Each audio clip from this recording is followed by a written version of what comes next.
नमस्कार साथियों, स्वागत है आपका आपके अपने YouTube चैनल सुदर्शन में। और सुदर्शन में अपन जानकारी साझा कर रहे हैं अखंड भारत की। दोस्तों, जिसका रक्त वर्ण एक है, जिसके खून का रंग एक है, वो कैसे जातियों में या छुआछूत में या आपसी मनुष्य में भेद कर सकता है। दोस्तों, जब ऊपर वाले ने हमारे अंदर भेदभाव नहीं रखा बनाने में, तो हम कैसे एक दूसरे से भेदभाव रख सकते हैं या ऊंच नीच का भाव रख सकते हैं। आप देखेंगे हमारी पुरातन परंपराएं, मतलब कि कैसे लोग काम करते थे पुरातन काल में। जब हॉस्पिटल नहीं थे, यानी कि चिकित्सालय नहीं थे, तो बच्चे की नाभि की जो नाल थी वो धानुक की पत्नी धनकुन काटती थी। अर्थात पिता से भी पहले कौन सी जाति बच्चे को स्पर्श करती थी, वो थी धानुक जाति। बच्चे का मुंडन करते वक्त कौन स्पर्श करता था? नाई। शादी के मंडप में किस समाज का होना अति आवश्यक होता था? वो थे वाल्मीकि समाज के लोग। जिसके बगैर 7 फेरे संभव नहीं होते थे, वाल्मीकि समाज के द्वारा लाए गए सूप से विवाह समारोह एवं छठ की पूजा संपन्न होती थी। दोस्तों, कपड़े धोने का कार्य कौन करता था? धोबी जाति के लोग करते थे। धोबी की पत्नी विवाह के अवसर पर कन्या को सुहाग देने का कार्य करती थी। देखिए कितनी बड़ी बात है। उसके बाद धार्मिक अनुष्ठानों में पत्तल लाने और झूठे पत्तल उठाने का कार्य कौन करता था? बारी, जो कि एक नेक और पुण्य कार्य था। आपके घर में कुएं से पानी कौन लाता था? कहार, जल की सेवा। डोली अपने कंधे पर कौन मीलों दूर से लेके आता था? कहार, यानी कि वह डोलियां लेके आते थे।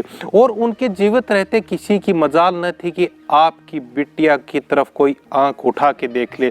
धार्मिक अनुष्ठान के समय फूल मालाओं की या फूलों की व्यवस्था कौन करता था? वह थी माली जाति। किसके हाथों से बनी मिट्टी की सुराही से जेठ की तपती दोपहरी में आपकी आत्मा तृप्त हो जाती थी? वह थे कुम्हार। लड़की का पिता लड़के के पिता से इन सभी के लिए साड़ी और न्योछावर की मांग करता था। मृतक की चिता जलाने में सहायक सिद्ध होते थे डोम जाति के लोग, जो दाह संस्कार का पुण्य और अच्छा कार्य करते थे। अर्थात जीवन से लेकर मृत्यु तक सब किसी न किसी रूप में हमें स्पर्श करते थे। और आज कुछ मूर्ख और धूर्त लोग कहते थे कि छुआछूत थी। यह छुआछूत की बीमारी मुगल काल और ब्रिटिश काल में अपने इस अखंड भारत में हिंदू धर्म को तोड़ने के लिए एक साजिश के तहत डाली गई थी। छुआछूत की बीमारी कि ये ऊंच है, ये नीच है, ये बड़ा है, ये छोटा है। जातियां होती थी, परंतु उनके मध्य एक प्रेम की धारा बहती थी, जिसका आज कहीं भी उल्लेख नहीं करते। दोस्तों, यदि जातिवाद ही होता, यदि छुआछूत ही होती, ऊंच नीच का भाव होता, तो भगवान राम कभी सबरी के झूठे बेर नहीं खाते, जो कि भीलनी थी, जिसे आजकल अनुसूचित जनजाति के नाम से जाना जाता है।